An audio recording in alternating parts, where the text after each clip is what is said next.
Welcome to our channel kids world. ఈరోజు కథ బీర్బల్ మరియు సాక్ష్యం. ఒకరోజు అక్బర్ మహారాజు సభలో ఓ రైతు వచ్చాడు. ఆ రైతు ఇలా ఆరోపించాడు.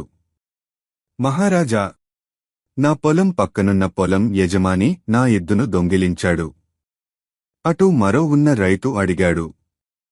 అయితే నువ్వు సాక్ష్యాన్ని చూపించు, నేనే దొంగిలించానని. అప్పుడే అక్బర్ బీర్బల్ను పిలిచి ఇది పరిష్కరించమన్నాడు. బీర్బల్ వెంటనే ఇద్దరి పొలాలు సందర్శించాడు. ఆ రైతు చెప్తున్నట్టు పొలం గుండా వెళ్లిన పాదముద్రలు కనిపించాయి. బీర్బల్ చాలా నిశితంగా చూశాడు. ఎద్దు ముద్రలతో పాటు మనిషి పాదముద్రలు కూడా ఉన్నాయి. బీర్బల్ రాజసభలోకి తిరిగి వచ్చి అన్నాడు, రైతూ, నువ్వు చెప్పినట్టు ఎద్దును ఎవరూ దొంగిలించలేదు. నువ్వే నీ ఎద్దుతో కలిసి పొలం దాటి వెళ్లావు. రైతు ఒక్కసారిగా గాబరపడుతూ అంగీకరించాడు. అక్బర్ ఆశ్చర్యంతో బీర్బల్ను ప్రశంసించాడు. బోధ, నిజం ఎప్పటికైనా బయటపడుతుంది. దాని నుండి తప్పించుకోలేము. బాయ్ బాయ్ పిల్లలు.